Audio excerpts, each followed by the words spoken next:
সরকার ভবিষ্যৎ সংকট মোকাবেলায় খাদ্য ও জ্বালানি নিরাপত্তার ক্ষেত্রে কৌশলগত মজুদের পরিকল্পনা নিয়েছে বলে মন্তব্য করেছেন প্রধানমন্ত্রীর অর্থ পরিকল্পনা উপদেষ্টা রাশেদ আল মাহমুদ তিতুমির। আর গ্যাসকূপ খনন সহ সরকার নবায়নযোগ্য জ্বালানি সক্ষমতা বাড়াচ্ছে বলেও জানান পরিকল্পনা প্রতিমন্ত্রী জুনায়েদ সাকি। আরও জানাচ্ছেন তৌহিদুর রহমান।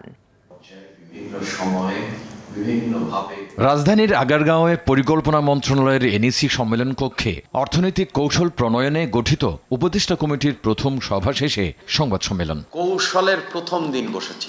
কমিটির সদস্যরা আওয়ামী লীগ সরকারের নেয়া বিভিন্ন প্রকল্পের পরিকল্পনা গ্রহণ এবং তথ্য উপাত্তের ত্রুটি মূল্যায়ন করার তাগিদ দেন প্রধানমন্ত্রীর অর্থ ও পরিকল্পনা উপদেষ্টা।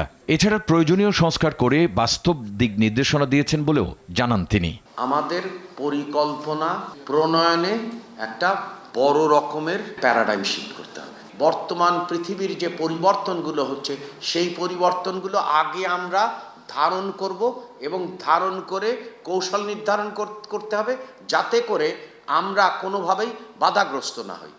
এবং একই সাথে আমাদেরকে মনে রাখতে হবে যে নীতির ক্ষেত্রে আপনার প্রেডিক্টেবিলিটি থাকতে হবে। জ্বালানি সক্ষমতা বাড়িয়ে বিদেশ নির্ভরতা কমানোর পরিকল্পনা নিচ্ছে বলে জানান পরিকল্পনার প্রতিমন্ত্রী। আমাদের নিজেদের যে জ্বালানির উৎসগুলো আছে সেটাকে যথাসম্ভব দ্রুততম সময়ের মধ্যে এক্সপ্লোর করা।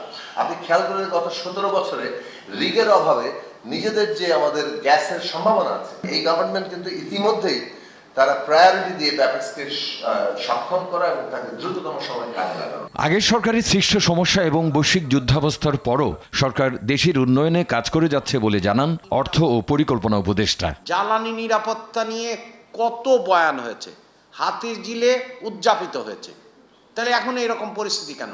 তৌহিদুর রহমান, RTV, ঢাকা।